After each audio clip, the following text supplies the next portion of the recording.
दोस्तों, एक 18 साल का लड़का अपने ही गांव की एक 16 साल की लड़की को बहला फुसलाकर उन्हें शक्तिवर्धक गोलियां खिला देता था और खुद भी वह गोली खा लिया करता था। दोस्तों, उसके बाद वह लड़का उस लड़की को तब तक नहीं छोड़ती जब तक कि शक्तिवर्धक गोली का असर खत्म नहीं हो जाता। दोस्तों, अब इन दोनों का यह सिलसिला लगातार चलता जा रहा था, लेकिन एक बार एक छोटी सी गलती की वजह से दोनों की जिंदगी ऐसे खत्म हो जाती है जिसे सुनकर आप लोगों के पैरों तले जमीन खिसक जाएंगे। नमस्कार दोस्तों, आज हम आप लोगों के सामने एक ऐसी सच्ची घटना सुनाने जा रहे हैं जो कि बिहार राज्य के सिवान जिले की है। दरअसल सिवान जिले के बडहरिया के हथगाई गांव का रहने वाला एक 18 साल का लड़का जिनका नाम सौरभ होता है। दोस्तों, इस सच्ची कहानी में शख्स का नाम बदल दिया गया है क्योंकि हमारा मकसद सिर्फ और सिर्फ आप सभी को इस सच्ची घटना के बारे में सही जानकारी देना है। हम किसी का ओरिजिनल नाम लेकर हम उनके दिल को ठेस पहुंचाना नहीं चाहते हैं।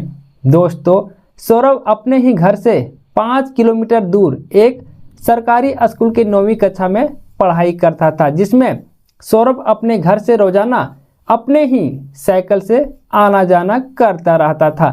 दोस्तों, सौरभ के गांव का ही एक लड़की जिनका नाम रागिनी होती है, वह भी सौरभ की कक्षा में पढ़ाई करती थी और वह भी अपने घर से रोजाना साइकिल से ही स्कूल आना जाना करती रहती थी। लेकिन दोस्तों, उन दोनों के बीच उतना अच्छा बातें नहीं होता था क्योंकि सौरभ किसी भी लड़की से उतना ज़्यादा बातें नहीं करता था और वह सीधे अपने स्कूल जाकर स्कूल में पढ़ाई करके वापस अपने घर आ जाया करता था। दोस्तों, सौरभ अपने दोस्त के पास भी उतना ज़्यादा समय नहीं बिताया करता था क्योंकि सौरभ पढ़ने लिखने में कुछ ज़्यादा ही तेज तर्रार का छात्र होता है और उन्हें अपने मेहनत पर पूरा विश्वास रहता है कि हम अगले साल 10वीं बोर्ड की परीक्षा में अपने स्कूल से ज़रूर टॉप करेंगे। अब उसी को अपना टारगेट लेकर वह अपने दोस्तों के साथ इधर उधर ज़्यादा समय भी नहीं बिताया करता था। दोस्तों, अब एक बार रागिनी को मैथ के सवालों में समस्या होने लगती है और उन्हें वह सवाल समझ में भी नहीं आती, तो रागिनी अपने क्लास की सभी सहेलियों से वह प्रश्न पूछने लगती है, लेकिन रागिनी के सहेलियों में से किसी को भी वह सवाल बनाना नहीं आती थी। दोस्तों, अब स्कूल की छुट्टी होने के बाद रागिनी अपने सहेलियों के साथ घर आने लगती है और सौरभ भी अपने दोस्तों को पीछे छोड़कर अकेले जल्दी जल्दी घर आने लगता है। तभी रागिनी की सहेली जिनका नाम ममता होती है, वह सौरभ को रोककर रागिनी के द्वारा पूछी गई मैथ सवाल को पूछने लगती है। दोस्तों, सौरभ बचपन से ही मैथ के विषय में काफ़ी ज़्यादा तेज रहा करता था और वह अभी भी रहता है, जिस वजह से वह अपने क्लास के मैथ विषय को काफ़ी आसान तरीकों से चुटकियों में बना लेता था। दोस्तों, रागिनी की सहेली के द्वारा पूछे गए सवाल को भी सौरभ चुटकियों में हल कर देता है और साथ में उस प्रश्न को बनाने का पूरे 2 नियम बता देता है, जिसे देखकर रागिनी और ममता काफ़ी ज़्यादा चौंक जाती है और वह सब सौरभ को थैंक यू देकर सम्मानित करने लगती है। दोस्तों, सौरभ उन सवालों को हल करके वह तुरंत अपने घर के लिए निकल जाते हैं, लेकिन रागिनी और ममता सौरभ के बारे में सोचने लगती है कि वाकई में सौरभ काफ़ी ज़्यादा इंटेलिजेंट है। अब रागिनी को जब भी किसी प्रश्न में दिक्कत हुआ करती तो वह स्कूल आते समय बीच रास्ते में ही अकेले सौरभ का इंतजार करने लगती थी। अब सौरभ आते ही उसे रोककर उनसे वह प्रश्न पूछने लगती थी। दोस्तों, सौरभ को कभी भी अपने पढ़ाई के ऊपर किसी भी तरह का कोई घमंड नहीं रहता और उनसे जो भी छात्र छात्राएं कोई भी प्रश्न पूछा करता था वह उन्हें बता दिया करता था। इसी तरह रागिनी के द्वारा भी बीच रास्ते में पूछे गए सवाल को सौरभ आसानी से बनाकर उन्हें समझा देता है और फिर स्कूल के लिए निकल जाता है। दोस्तों, सौरभ के द्वारा बताए गए सवाल का जवाब रागिनी को काफ़ी ज़्यादा पसंद आने लगती है और वह सौरभ के द्वारा बनाए हुए सवाल को बार बार अपनी कॉपी से निकालकर देखती रहती थी और उनके बारे में सोचने लगती थी। दोस्तों, अब रागिनी को धीरे धीरे सौरभ से प्यार होने लगी थी, लेकिन वह खुलकर सौरभ को बता नहीं सकती क्योंकि वह थोड़ी डरती थी। अब रोजाना सौरभ को बीच रास्ते में रोककर उनसे कुछ न कुछ पूछती रहती थी। दोस्तों, एक बार रागिनी सौरभ के लिए एक घड़ी खरीदकर गिफ्ट पैक करवा लेती है, क्योंकि सौरभ के हाथों में कोई घड़ी नहीं रहता है। अब उसके अगले दिन फिर से रागिनी सौरभ के लिए बीच रास्ते में रुककर इंतजार करने लगती है। अब सौरभ उधर से आते ही रागिनी उन्हें रोककर वह गिफ्ट देने लगती है। दोस्तों, गिफ्ट देखकर सौरभ पूछने लगता है कि आखिर इसमें क्या है और यह तुम मुझे क्यों दे रही हो। तो रागिनी सौरभ के इस सवाल का जवाब नहीं देती है और वह उन्हें गिफ्ट देकर मुस्कुराते हुए वहां से स्कूल चली जाती है। दोस्तों, सौरभ उस गिफ्ट को लेने के बाद वह बीच रास्ते में ही गिफ्ट को खोलकर देखने लगता है, जिसमें से गिफ्ट में एक अच्छा कंपनी वाला घड़ी रहता है। अब सौरभ सोचने लगता कि आखिर रागिनी मेरे लिए इतना महंगा घड़ी मुझे गिफ्ट में क्यों दी है, इसके पीछे क्या रीजन हो सकता है। दोस्तों, अब उसी दिन क्लास में सौरभ घूर घूर कर हमेशा रागिनी को देखते रहता था और रागिनी भी बीच बीच में देखती रहती थी।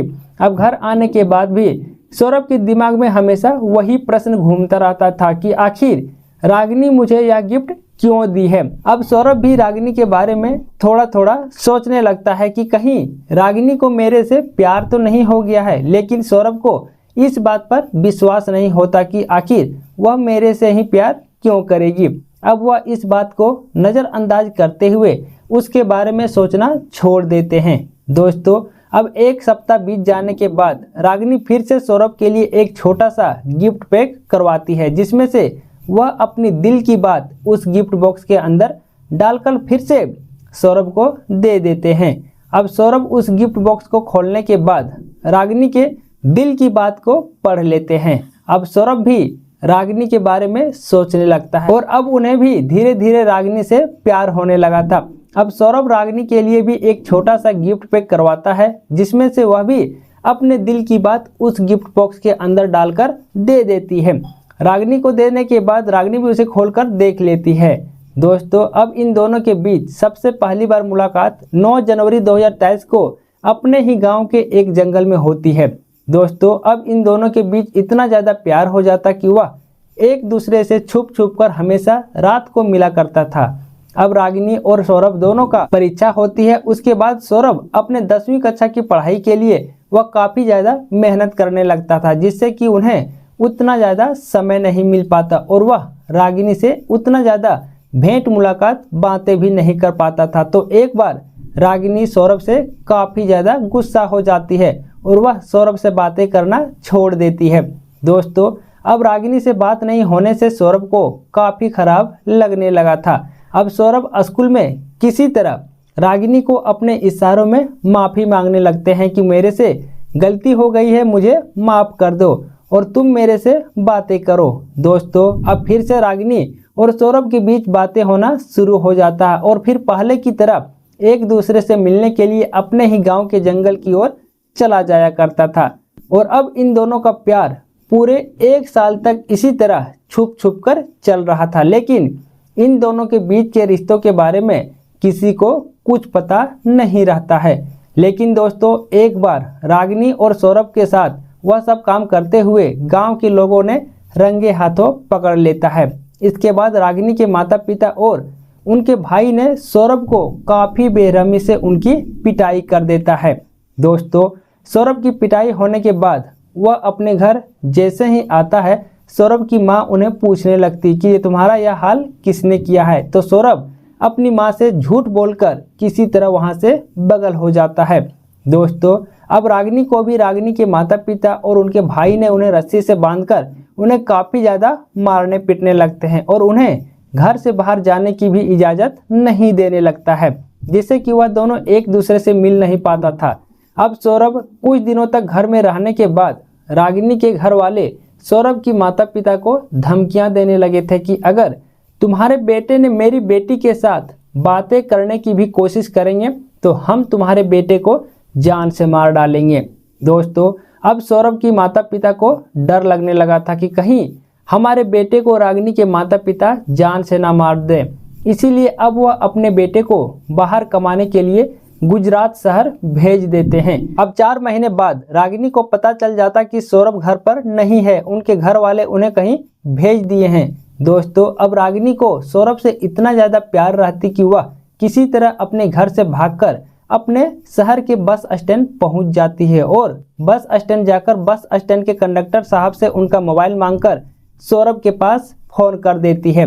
दोस्तों, अब सौरभ अपना एड्रेस बता देती है, जिसके बाद अब रागिनी ट्रेन में बैठकर सीधे सौरभ के पास गुजरात शहर पहुंच जाती है और फिर दोनों गुजरात शहर में ही एक कपड़े की दुकान में काम करने लगते हैं।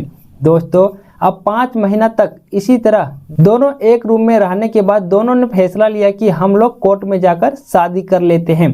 अब सौरभ और रागिनी दोनों गुजरात शहर के हाई कोर्ट में जाकर शादी करने की तैयारियां करने लगते हैं। तभी उन दोनों का आधार कार्ड देखने के बाद कोर्ट के जज ने कहा कि लड़की अभी नाबालिग है, वह अभी 18 साल की नहीं हुई है, इसीलिए आप दोनों की शादी नहीं हो सकती है। फिर दोनों रूम आकर फैसला लेते कि मंदिर में हम लोग जाकर शादी कर लेंगे। अब रागिनी और सौरभ दोनों ही अपने रूम के बगल के एक मंदिर में जाकर आपस में एक दूसरे से शादी कर लेते हैं और फिर दोनों गुजरात शहर में ही रहने लगते हैं और कमाने लगते हैं। और दूसरी तरफ लड़की के माता पिता और उनके भाई अपने सारे रिश्तेदारों में अपनी बेटी के भागने की जानकारी दे देते हैं और उन्हें काफ़ी ज़्यादा खोजने लगते हैं। जब उन्हें अपनी बेटी नहीं मिलते हैं तब जाकर लड़की के माता पिता और उनके भाई ने लड़के के माता पिता के ऊपर केस दर्ज कर देते हैं कि मेरी बेटी को इन्हीं के बेटे ने ज़बरदस्ती भगाकर ले गया है। दोस्तों, अब मौके पर पुलिस आकर सौरभ के माता पिता को घर से उठाकर जेल में बंद कर देते हैं और फिर उन दोनों को कहते कि तुम अपना बेटा को थाना बुलाओ, नहीं तो तुम लोगों को जेल से नहीं छोड़ा जाएगा। दोस्तों, अब सौरभ के माता पिता काफ़ी ज़्यादा घबरा जाते हैं। अब उन्हें समझ नहीं आता कि हम अपने बेटे को घर बुलाएं या ना बुलाएं, क्योंकि उन्हें दोनों तरफ से डर लगने लगा था कि अगर हम अपने बेटे को घर बुलाएंगे तो कहीं लड़की के माता पिता और उनके भाई ने हमारे बेटे की जान से मार ना दें। दोस्तों, अब पूरे 1 सप्ताह जेल में रहने के बाद अंत में सौरभ की माता पिता अपने बेटे को फ़ोन करके बुला लेती है, जिसमें सौरभ रागिनी को भी साथ में लेकर गुजरात शहर से आने लगते हैं, जिसमें से रागिनी को गोपालगंज में एक रूम में लेकर वहीं पर रख देती है और सौरभ सीधे अपने घर आ जाता है, जिसमें से वह सबसे पहले थाना जाकर अपने माता पिता को छुड़ाकर वापस अपने घर ले आता है। सौरभ को घर आने की जानकारी पुलिस सबसे पहले रागिनी के माता पिता को दे देते हैं कि सौरभ अब वापस अपने घर आ चुका है। दोस्तों, अब 8 सितंबर 2025 सुबह के 10 बज रहे होते हैं। सौरभ और उनके माता पिता सब एक साथ खाना खाने के लिए घर में बैठे रहते हैं। तभी अचानक से रागिनी के माता पिता और उनके भाई हाथ में हथियार लेकर उनके घर घुस जाते हैं और सौरभ को ज़बरदस्ती पकड़कर घर से बाहर रास्ते की ओर ले जाते हैं। दोस्तों, अब रागिनी के पूरा परिवार मिलकर सौरभ का गला रेतकर उनकी हत्या कर देते हैं और वह सब घर से भाग जाते हैं। अब रागिनी सौरभ के पास शाम के करीब 4 बजे फ़ोन करने लगती है तो सौरभ का फ़ोन स्विच ऑफ बताने लगता है, जिससे कि वह काफ़ी ज़्यादा घबरा जाती है और अंत में वह अपने गांव की एक सहेली के पास फ़ोन करके पूछने लगती है कि सौरभ के पास फ़ोन क्यों नहीं लग रहा है, जिसमें उनकी सहेली सौरभ के साथ हुए हत्याकांड के बारे में बता देती है। दोस्तों, अब रागिनी गोपालगंज से सीधे वापस अपने सौरभ के घर आ जाती है और अब वह सौरभ के घर ही रहने की जिद करने लगती है और वह उन्हीं के घर में रहने लगती है। दोस्तों, रागिनी ने पुलिस प्रशासन से गुहार लगाती है कि हमारे माता पिता और हमारे भाई को फांसी की सज़ा दी जाए, क्योंकि हमारे परिवार ने हमें विधवा बनाए हैं। दोस्तों, इस सच्ची कहानी को सुनने के बाद आप क्या कहना चाहेंगे? अपना विचार कमेंट बॉक्स में ज़रूर बताइएगा। इस सच्ची घटना को बताने का मुख्य उद्देश्य किसी को परेशान करना या किसी का दिल दुखाना नहीं है, बल्कि आप लोगों को सचेत करना, सतर्क करना और जागरूक करना है। धन्यवाद।